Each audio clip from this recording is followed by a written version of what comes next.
Question number 11 है हमारे पास, जिसमें हमारे पास एक फिगर दिया गया है। फिगर नहीं दिया गया एक्चुअली, हमें कहा गया है prove that parallelogram circumscribing a circle is a rhombus. हमारे पास एक पैरेललोग्राम है जो एक सर्कल के गिर्द है, वो हमने दिखाना है कि रोम्बस है। तो सिंपली आप देख लीजिए, यहाँ पर हमारे पास पैरेललोग्राम का नाम ABCD रखा है हमने, ठीक है। और भी पॉइंट्स हमने कैलिब्रेट किए हैं यहाँ पर, जहाँ पर ये सर्कल को टच करता है PQRS के हिसाब से, और सेंटर है सर्कल का O, ठीक है।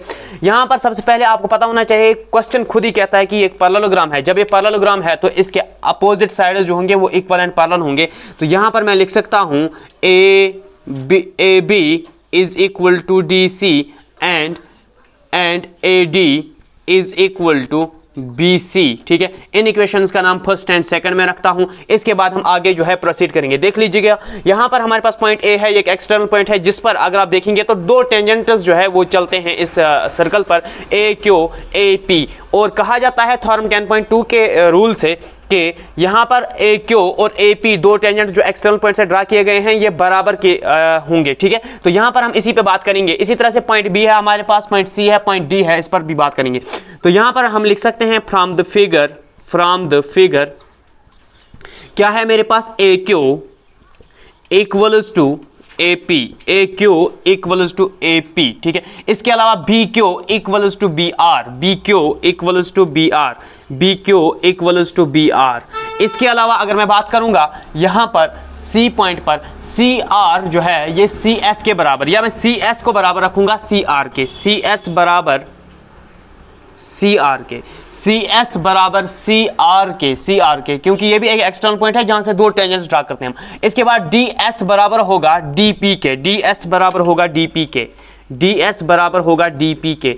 इन equations this first, second, third and fourth, इसको हम इन चारों को हम ऐड करेंगे। Adding all the above equations, all the above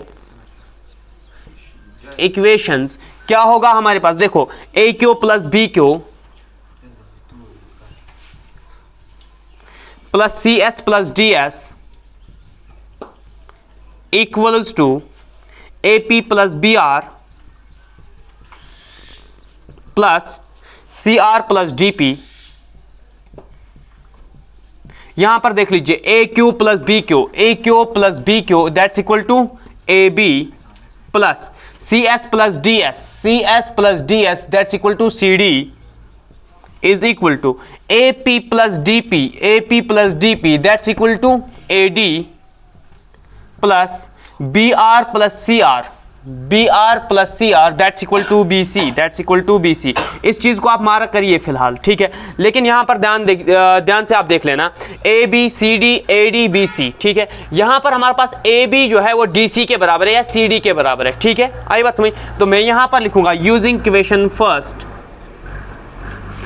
और साथ में जो है ये भी यूज करेंगे AD equal to BC and second, first and second AB plus CD is equal to AD plus BC। मैंने क्या कहा, हम इक्वेशन यूज करेंगे फर्स्ट एंड सेकंड इक्वेशन को यूज करेंगे। देखो यहाँ पर AB है, AB को एज यूजुअल मैं लिखूंगा प्लस CD या DC किसके बराबर है, फिर से AB के बराबर, तो मैं AB फिर से लिखूंगा once again is equal to in place of CD AD को एज यूजुअल लिखता हूं प्लस BC के बदले क्या लिखूं मैं, AB plus AB that's equal to 2AB, नहीं AD नहीं सॉरी, यहाँ पर AD की जगह ही BC लिखूंगा मैं, प्लस BC की जगह ऑलरेडी BC लिखूंगा मैं। तो AB प्लस AB इट्स 2 times AB is equal to 2 times BC। तो यहाँ पर हम इन दोनों की 2's की कैंसिलेशन करेंगे, you will get AB equal to BC। Similarly अगर आप फिर से यहाँ पर अगर आपने AB चेंज किया, इस वक्त अगर आपने इस वक्त CD चेंज किया, आप AB कर सकते हो चेंज, उसको भी CD के बराबर रख सकते हो। तो इसी तरह से यहाँ पर आपने कौन सा चेंज किया, AD, यहाँ पर आप BC चेंज कर सकते हो। तो उसी तरीके से आपको मिलेगा दूसरा साइड जो हमारा है वो AD बराबर मिलेगा आपको BC के। यहाँ पर आप लिख सकते हैं similarly AB is equal to BC that's equal to DC that's equal to AD। इसके सब के सब साइड्स जब आपको बराबर मिलेंगे तो आप कहेंगे ABCD is a rhombus, because rhombus के सब साइड्स बराबर होते हैं, इक्वल होते हैं।